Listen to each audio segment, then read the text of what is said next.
வணக்கம். நான் உங்கள் Geetha Ashok, aroma therapist. Care and cure சேனலில் உங்களை மீட் பண்ணுறதுல எனக்கு ரொம்ப சந்தோஷம்.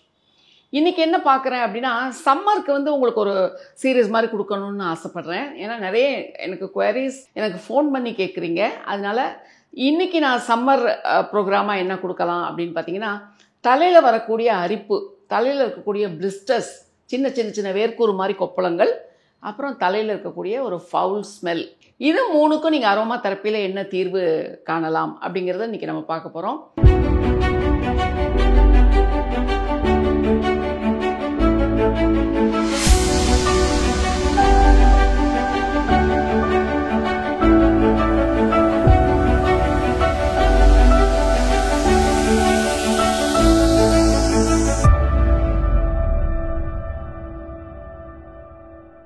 தலையில் அரிப்பு அப்படிங்கிறது பார்த்தீங்கன்னா 2 வகையான காரணங்கள் அதுக்கு இருக்கும். ஒன்று என்னென்னா, புவர் மெயின்டெனன்ஸ், தலையை வாஷ் பண்ணவே மாட்டாங்க.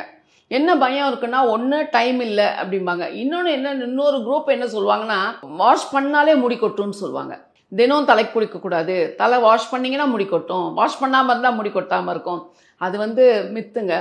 கண்டிப்பாக தலையை எவ்வளோக்கு எவ்வளோ நீட்டாக டைடியாக சுத்தமாக வச்சுருக்கோமோ அந்த அளவுக்கு தலையில் ஹேர் ஃபால் இருக்காது, வேறு எந்த பிரச்சனைகளும், சிக்கு விழுகிறது, டேங்கிள் ஆகிறது, அதெல்லாம் இல்லாமல் தலையை அழகாக நீங்கள் மெயின்டைன் பண்ணலாம். ஸோ வாஷிங்கிறது மேண்டேட்ரியாக நீங்கள் வச்சுக்கணும். எப்படி நம்ம டெய்லி குளிக்கிறோமோ அதே மாதிரி ஹேர் வாஷும் பண்ணுறதுங்கிறது ரொம்ப நல்லது. அந்த மாதிரி தலையில் அழுக்கு சேர்றப்ப பார்த்தீங்கன்னா உங்களுக்கு அரிப்பு வரும். அதுக்கப்புறம் பார்த்தீங்கன்னா இந்த வெயில்னால தலையில் சின்ன சின்ன வேர்க்கூறுகள், இப்போ நமக்கு ப்ரிக்லிஸ் வருது, வேர்க்கூறு வருதுன்னு சொல்கிறோம் இல்லையா, அந்த மாதிரி தலையில் சின்ன சின்ன சின்ன பிளிஸ்டர்ஸ் இருக்கும். அது நீங்கள் ஸ்கேன் பண்ணி பார்த்தீங்கன்னா உங்களுக்கு தெரியும். தலையில் ரெட்டாக அந்த பாயில்ஸ் இருக்கிறது நல்லாவே தெரியும் ஸ்கேனரில். ஸோ அந்த மாதிரி பிளிஸ்டர்ஸ் இருந்தால் கூட தலையில் எப்போவுமே அரிப்பு இருக்கும். அது 3வது பிரச்சனை பார்த்திங்கன்னா, தலையில் இருக்கக்கூடிய ஃபவுல் ஸ்மெல். ஃபவுல் ஸ்மெல் ஏன் இருக்குது? இப்போ நம்ம நாள் ஃபுல்லாக டே டைமில் நம்ம வெளியே சுற்றுறோம், வெளியே ஆஃபீஸ் போகிறோம், பஸ்ஸில் காலேஜுக்கு போகிறோம், ஸ்கூலுக்கு போகிறோம், எல்லாம் போகிறோம். ஜென்ட்ஸ் பைக்கில் போகிறாங்க, பசங்க. ஆனால் என்ன பண்ணுவாங்கன்னா, போயிட்டு அப்படியே அந்த ஸ்வெட் அப்படியே அடங்கியிருக்கும், அப்படியே படுத்து தூங்குவாங்க. மறுநாள் காலையில் ஹேர் வாஷ் பண்ணாமல் அப்படியே போயிடுவாங்க.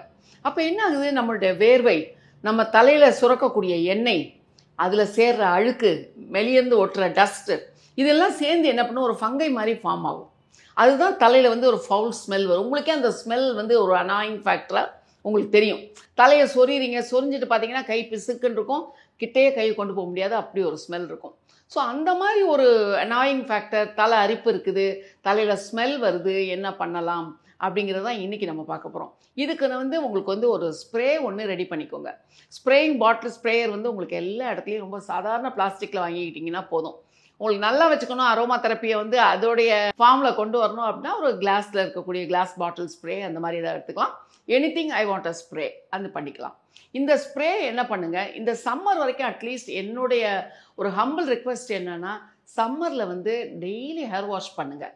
கூடுமான வரைக்கும் முடியை நல்லா வெட்டிக்கோங்க. அது கேர்ள்ஸாக இருக்கட்டும், பாய்ஸாக இருக்கட்டும், முடியை நல்லா வெட்டிட்டு, லாங் ஹேர்லாம் இப்போ இருக்கக்கூடிய இந்த ட்ரெண்டுக்கு நம்ம ஓடிக்கிட்டே இருக்கிறதுக்கு லாங் ஹேர் ஜடை போட்டு அதெல்லாம் இப்போ பாசிபிலிட்டியே இல்லை.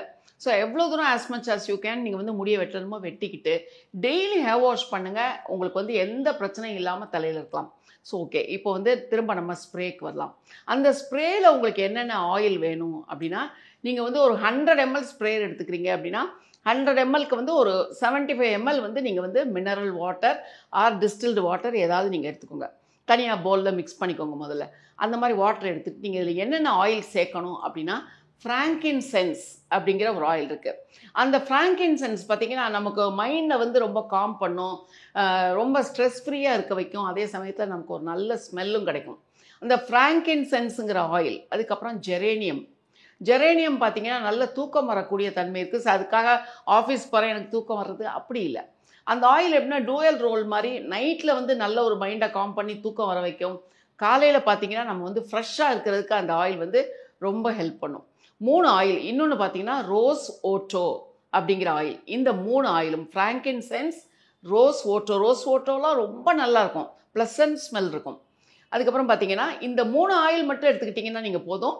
ஒரு 75 ml நீங்கள் வாட்டர் எடுத்துக்கிட்டீங்க அப்படின்னா ஒவ்வொரு ஆயிலும் ஒரு 30 ட்ராப்ஸ் நீங்கள் அதில் கலந்து வச்சுக்கோங்க. ஜெரேனியம், ஃப்ராங்கின்சென்ஸ், ரோஸ் ஓட்டோ இந்த 3 ஆயிலும் கலந்து ஸ்ப்ரேயர் பண்ணி வச்சுட்டு அந்த ஸ்ப்ரேயர் ஃப்ரிட்ஜில் வச்சுக்கோங்க. நீங்கள் தலைக்கு தினம் வாஷ் பண்ணிவிட்டு நல்ல தலையை தொடச்சிட்டு அதுக்கப்புறம் பார்த்தீங்கன்னா செக்ஷன் பிரித்து இந்த வாட்டரை வந்து நல்லா ஸ்ப்ரே பண்ணுங்கள். ஒரு லேயராக எடுத்து ஸ்ப்ரே பண்ணிவிட்டு நல்லா கோம் பண்ணிவிடுங்க. கோம் பண்ணிட்டீங்கன்னா அந்த வாட்டர் வந்து பார்த்தீங்கன்னா ஒன்று காஞ்சிடும், இல்லைன்னா எவாப்ரேட் ஆகிடும். பட் அதில் இருக்கக்கூடிய எசென்ஷியல் ஆயில்ஸ் உங்களுடைய ஸ்கேல்பில் பார்த்தீங்கன்னா மேலே ஒரு லேயர் மாதிரி அப்படியே நிற்கும். அது ஃபியூ செகண்ட்ஸில் உங்கள் ஸ்கின்னுக்குள்ளேயும் பெனிட்ரேட் ஆகும். அப்போ என்ன ஆகும், ஒரு நாள் முழுவதும் உங்கள் ஸ்கேல்ப் வந்து சுத்தமாக இருக்கும், ஆர்டர் ஃப்ரீயாக இருக்கும், ஸ்மெல் இல்லாமல் இருக்கும், அரிப்பு எதுவும் இல்லாமல் இருக்கும். பார்த்தீங்கன்னா உங்களை கிராஸ் பண்ணாலே உங்கள்கிட்ட ஏதோ நீங்கள் பர்ஃப்யூம் போட்ட மாதிரி ஒரு நல்ல ஒரு ஃப்ரேக்ரன்ஸ் உங்களை சுற்றி வரும். ஸோ இந்த மாதிரி நீங்கள் வந்து ஒரு ஸ்ப்ரே நீங்கள் போடுறப்போ அது 100% நேச்சுரல். ஏன்னா அரோமா தெரப்பியில் எந்த கெமிக்கல் கிடையாது, 100% நேச்சுரல். ஹேருக்கு உங்கள் ஸ்கேல்ப்புக்கு ஒரு நல்ல ஒரு ஏஜெண்ட்டாக, ஒரு பாதுகாக்கிற ஏஜெண்ட்டாக அது செயல்படும். கண்டிப்பாக இந்த அரிப்போ, இந்த பிளிஸ்டர்ஸோ, இந்த ஸ்மெல்லோ உங்களை வந்து பாதிக்கப்படாமல் இந்த ஆயில்ஸ் வந்து உங்களை வந்து ப்ரொடெக்ட் பண்ணிக்கும். ஏன்னா வியூவர்ஸ், இது உங்களுக்கு ரொம்ப பிடிச்சிருக்கு தானே? நீங்கள் கண்டிப்பாக ட்ரை பண்ணுங்கள். உங்களுடைய கமெண்ட்ஸ் வந்து எனக்கு சொல்லுங்கள். வேறு என்ன உங்களுக்கு வேணும் அப்படிங்கிறதையும் இப்போ நீங்கள் ஃப்ளாஷ் ஆகிட்டு இருக்க என்னுடைய நம்பரில் வந்து நீங்கள் எனக்கு கமெண்ட் கொடுங்க, என்னை கூப்பிட்டு கூட நீங்கள் பேசலாம். ஓகே, நன்றி, வணக்கம்.